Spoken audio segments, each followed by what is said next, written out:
All right, you guys, we have a pretty average night of Rampage. What's new? Now, we do have trios titles on the line, The Acclaim and Daddy Ass versus the Hardys and Brother Zay. And I see Billy Gunn every single time, and I am just like, when I'm your age, I want to at least look healthy and be able to walk on my own 2 feet with no problems. This guy looks absolutely stunning for someone who is in their 60s. This is absolutely insane how well he's moving in the ring. I do think that him being with the Acclaim has definitely helped him a lot. Just him being with AEW, I doubt that had he had been in WWE that he would have had a run like this at all, if he would have had one at all. Now, this match I really did enjoy. It was a great opener. We do have great teamwork from both teams.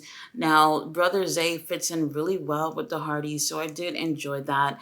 The Hardy Boys, they've been saying that they're on their quest to AEW Tag Team Gold.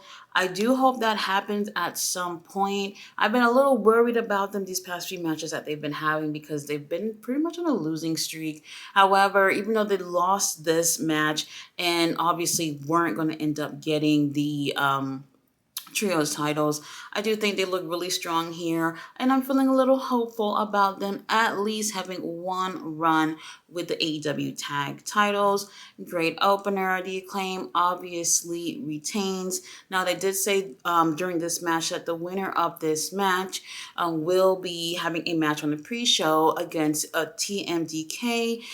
They are from New Japan. I'm not sure which members are going to be in this match. There are several members in that faction, so I don't believe they showed a graphic about which ones it was going to be. But since the Acclaim won, they'll be going against them on the trios. And that's going to be really interesting because I don't see the title changing hands. But why are we having titles being defended on the pre-show? That's something that's happened before. I feel like titles should be defended on the main card. So next we have Eddie Kingston. He is going to have a match with Rocky Romero. The New Japan title is on the line.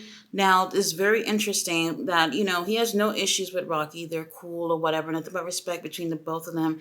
But then we have interruption. It's Jay Lethal and friends. Jay Lethal is letting Eddie Kingston know that, it's great that you have 2 titles on you, but let me take one of them off of you. The Ring of Honor World title. And holy shit, I squeal like a little girl. Because you know what? When I think of Ring of Honor, I think of Jay Lethal. And Jay Lethal have not been on not one single Ring of Honor episode this year, which is just absolutely insane.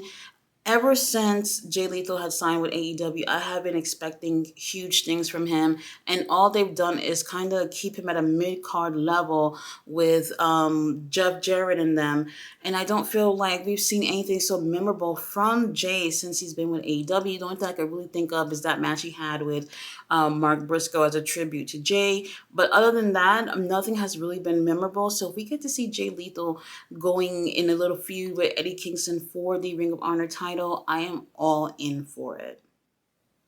So up next, we have Eddie Kingston versus Rocky Romero. The match starts really great. And guess what? The commercial during this match was long as hell. Yes, it's picture in picture, but the picture is so small. And if I'm watching a match and you're going to show commercials about Popeyes and Burger King, then Rib Shack and all this stuff, of course I'm not going to pay attention, especially when I'm not trying to eat late at night. It's annoying. I do feel like, with a 1 hour show, you don't realize how much you're missing when these commercial breaks are so long. So I felt like we didn't get a chance to focus on a big part of the match. You only got to really see the beginning and the end. And then with picture in picture, you're just squinting your eyes to see what's going on. Now, Eddie Kingston obviously retained because the title is on the line, so we knew it was going to happen, not before a pay-per-view. After that match, we do have Shibata, who actually comes out, and they end up shaking hands and staring down each other in the ring. No actual storyline between these two guys. Both of these guys are going into the pay-per-view as baby faces. I'm very interested to see what's going to happen. I don't see Eddie's titles changing hands. What is Shibata going to do with 3 titles? I have no freaking clue. Now, we do have Aussie Open that cut a promo, and they're talking about their match with FTR. They're basically saying that FTR is lying to all wrestling fans when they say that they are the best tag teams in the world. And to be honest, FTR, I really enjoyed them. I've seen some of the best tag team matches with them these past 2 years alone. Last year, FTR matches with the Briscoes, all three of those matches were in my like top 15 matches from last year, and they've done so well this year as well with some of their matches. However, we haven't really seen them in a strong story, so that's the only thing that bothers me. But let me ask you guys this: what do you think about wrestlers, whether singles or tag, going around saying that they're the best? Do you prefer for them to let all that action do the talking for them, or do you take it face value when someone says, "Hey, I'm the best"? FTR, I feel like they have shown why they are some of the best tag teams in professional wrestling. But I do feel like AEW got to do a little bit more to show how strong of a tag team they are. When they come to promos, they lose me every single time.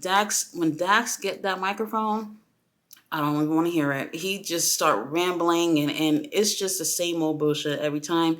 But I'm really interested to see what's going to happen with Aussie Open. I do think we're going to get a really great match. But as far as the title changing hands, I definitely don't see that. Next, we had the Righteous versus Gunner and Caleb Crush. Yes, this was a squash match. I almost didn't even remember this was going to happen anyway. You guys know when they say so and so in action, it's a squash match. Now, I do believe that the Righteous look really, really strong here and very dominant. But of course, you're going to look strong and dominant when your opponents don't even get a chance to lay a finger on you. So while I did think that they looked good, at the same time, this was not even something you can call a match. The other team did not even touch them one bit. It's a waste of time. Next, we get a video package of Ortiz and Santana's friendship for the past, 10 years or whatever they said. When they showed this, I was very scared because I thought right after the video, they were going to say that they were going to have a match at Wrestle Dream, maybe on the pre-show or something. And when they didn't, I was relieved because I was like, y'all not gonna fuck this up and put this on a pre-show and not really give us a strong story. I do feel like we're getting something cooking with these two guys, and I don't want AEW to ruin this. This is gonna be one of those storylines that's gonna feel so real, so fresh for the fans.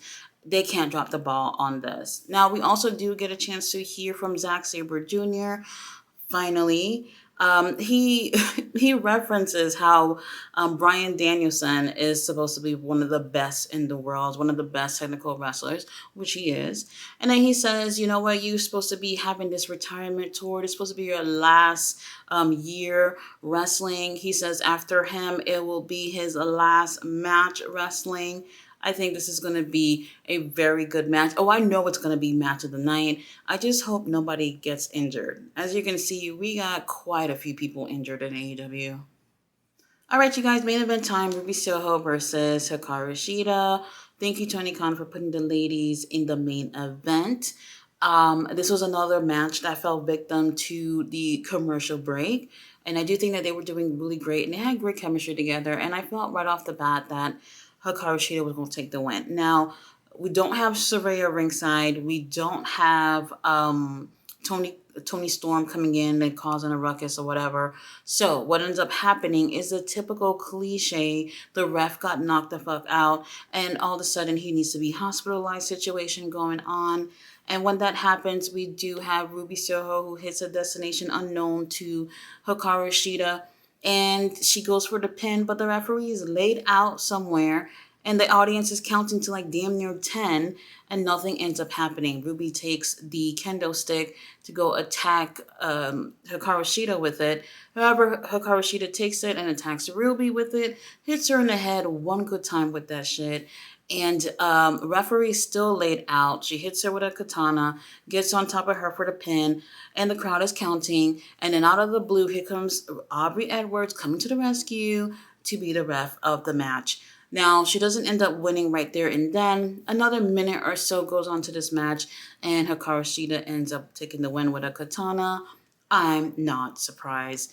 Now, I do wish we would have gotten a chance to see some other girl at least get an opportunity to at least get closer to the title. But hey, that's what we're going to get. So it's going to be interesting to see how Saraya does with someone like Hikaru Shida.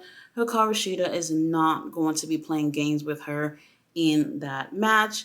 Guys, thanks so much for watching my review. Tomorrow we got Collision. It looks more promising. And then on Sunday we have a Wrestle Dream.